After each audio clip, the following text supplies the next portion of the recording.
자, 이제, 봅시다, 문제를. 재심은 가의 관점에서 재심은 나에 등장하는 소녀와 신사의 입장을 평가하시오. 그러니까 이건 뭐예요? 그게 없죠. 분량 제한이 없죠. 예, 분량 제한이 없는데, 그 선생님이 항상 그래요. 분량 제한이 없는 대학교의 대표적인 대학이 이화여대하고 성균관대잖아요. 너희들 기억나니? 성균관대 문제를 선생님이 설명한 적이 있던가? 그러니까 한 문제 하나당 한 몇 자 정도 쓰면 좋겠다고 그러거든요.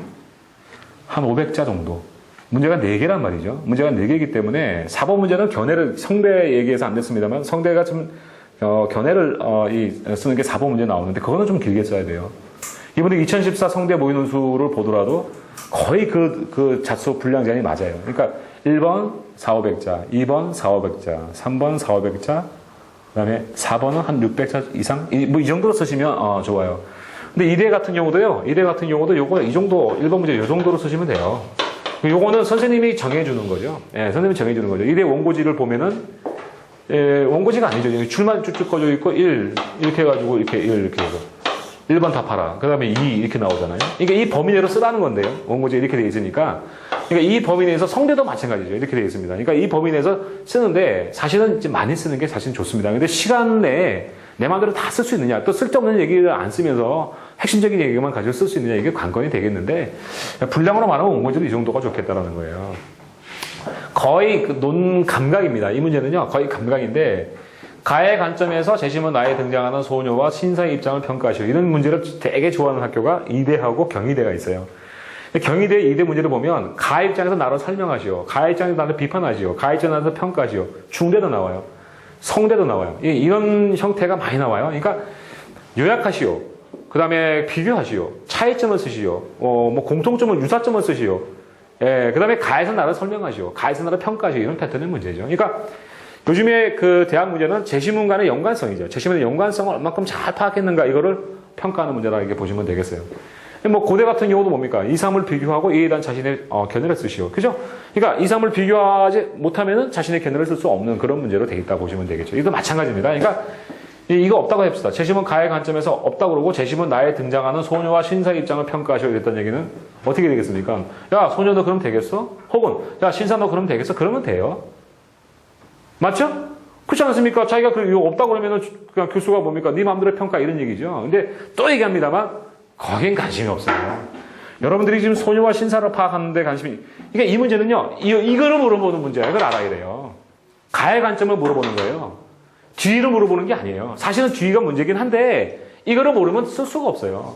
그러니까 뭐뭐 입장에서 뭐뭐 하시오. 뭐뭐 입장에서 뭐뭐 하실 때는 뭐 앞에 있는 입장을 정확하게 이해를 해야 돼요. 그러니까 그 나오는 논리가 여기서 이렇게 죠. 그러니까 이런 얘기죠. 가의 관점으로 보면, 이 가의 관점 보면 소녀는 어떻고 신사는 어떻습니다. 이런 얘기잖아요. 그러니까 가의 관점이 소유에서는 어떻게 적용이 되고 신사에서는 어떻게 적용이 됩니다. 이런 얘기지, 그지? 그러니까 뭡니까? 소녀와 신사는 도구죠, 어찌 보면.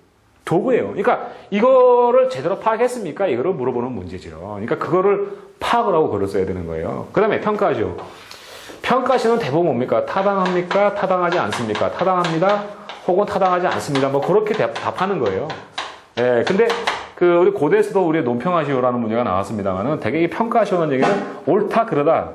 예, 타당하다, 타당하지 않다, 좋다, 나쁘다, 뭐 이런 의미의, 이 단어 그 뜻이 맞긴 맞는데, 결국 뭡니까? 연결시키면 돼요.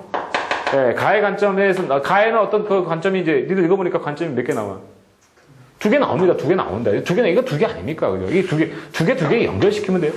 2014 모의논술 인문2로 보면 니들 기억날지 모르겠다. 인문2에 보니까 그거 나왔지? 무슨 모형 나오고, 그지? 모형 2개 나오고, 그거를 무슨 연결시키는 문제 나왔잖아요. 똑같은 거라고 생각하시면 되죠. 그죠? 예, 그렇게 생각하시면 돼요. 자, 그러면 이건 순서를 말씀을 드리면 뭐 했어야 되느냐. 가의 관점을 정리해 주는 걸 잊지 마세요. 요거를 또 얘기합니다만, 가의 관점이라고 하는 거를 교수가 정리하라는 말을 안 했어요. 이를테면 이번 문제는 다를 요약하고 그랬지. 다를 요약하고 라와 대비하 이렇게 나왔지.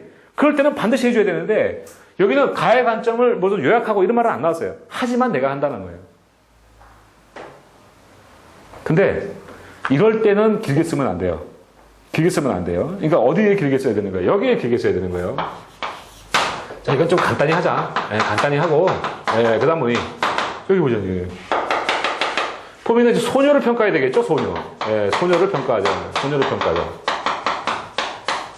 예, 당연히 그렇습니다. 바이 강합니다. 만약에 이제 이럴 수 있겠죠. 가의 관점이, 물론 이 제시문이니까 관점이 두 개 나오는데, 가의 초질간 흐르는 어떤 그 주장의 내용이 소녀의 행동과 부합한다 그러면 소녀는 타당한 거예요. 알겠죠?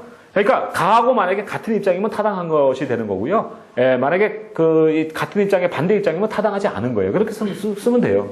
예. 근데 이제 문제에 따라 다르죠. 그래서 이제 가의 어떤 주장이 하나만 나오는 게 아니라 어떤 관점이 두 가지 나왔다 그러면 연결시키면 되고요. 무슨 말인지 알겠죠? 그죠? 그렇게 하면 되는 거예요. 근데 그거는 이제 요 관점을 읽어보고 네가 판단할 노릇이지. 그지? 예, 그렇게 보면 되겠고. 그 다음 어떻게 되겠니? 요렇게, 이게 일반적이에요. 신사가 되겠죠? 신사를 평가한다는 얘기예요. 신사를 평가한다는 얘기예요. 물론 뭡니까? 물론 바이가예요. 이게 중요하죠. 그래서 선생님은요, 요거 이제 요렇게 이제 추천하는데, 이 정도로 구성하라. 예, 2단락 구성. 그럼 뭡니까? 이렇게 하면 되는 거예요. 요건 나니까. 2단락을 쓴다면 이게 나니까 1단락은 가가 되어 있고 2단락이 나가 되는 거예요. 이해됐지, 그죠? 예, 그렇게 아무 문제가 없다라는 거죠. 예, 근데 이 문제 같은 경우는 나 같으면 이걸 추천하겠어요. 예, 3단락도 괜찮다는 거예요. 1, 2, 3 쓰는 거죠. 왜냐하면 소녀의 평가하고 순사를 평가하는 게 지금 다른 테마라고 할 수 있거든요. 그렇죠? 예, 그러니까 다르게 얘기를 해주는 것이죠. 예, 그러니까 잘 보면 우리 이제 고대 문제에서도 그렇게 나오지 않습니까? 예, 어떤 관점에서 이거를 논평하라 이렇게 나왔죠. 그러니까 그때는 뭡니까? 그 제시문 두 개를 각각 논평해 주는 게 좋잖아요. 근데 그 논평하는 내용이 하나 물어보자. 그러니까 소녀하고 신사가 지금 입장을 평가하는 게 지금 같으니 다르니. 이 같으면 문제가 성립이 안 되잖아. 그러니까 그러면 다르다는 얘기는 뭐예요? 테마가 다르다는 얘기죠. 그러니까 나누는 게 좋다라는 거죠. 그죠? 예, 그러니까 이럴 때는 3단락이 좋다라는 거죠. 그렇다면 만약에 이 정도로 쓴다고 그러면은 뭐 사업일자 쓴다 그러면 뭡니까? 뭐 100, 200, 200 그래도 되고요. 뭐 150, 150, 150 그래도 되겠죠. 그죠? 그 정도 분량이 좋다. 물론 이제 그 시간이 1시간 반인데 1시간 반에 이제 90분의 세 문제를 푸는데 내가 시간이 충분하고 내가 잘 쓴다 그러면 더 자세히 써도 됩니다. 이게 분량 제한이 없으니까요. 근데 자수가 너무 적으면 안 된다는 거죠. 그러니까 선생님도 이제 그 첨삭을 할 때 느끼는 건데 학생들의 자수가 너무 개요처럼 적다. 근데 정확하게 짚었다. 이러면은요 좀 불성실해 보여요. 그 아무래도 충분히 설명하지 않기 때문에 뭔가 좀 얘가 설명한 말이 좀 미흡한가라는 어떤 그런 오해를 불러일으킬 수 있다는 거죠. 그러니까 길면 길수록 좋은데 너무 시간을 많이 잡아먹으니까요. 예, 그러니까 이 정도 자수를 정리하면 되겠다라는 거죠. 그러니까 맨 처음에 제시문 간을 이렇게 들어가면 돼요. 제시문 간은 뭐에 대해서 말한다. 그래서 관점을 보여주고요. 예, 그 다음 뭡니까? 소녀는 어떠하다. 뭐 타당하다도 나올 수 있겠고, 예, 아니면은 뭐 어디가 부합한다 이렇게도 나올 수 있겠죠. 그죠? 예, 그러니까 여기는 두 가지일 것 같아요. 뭐 타당하다 여부로 나오든가. 오와 뭡니까? 어디 부합한다 여부로 나오든가.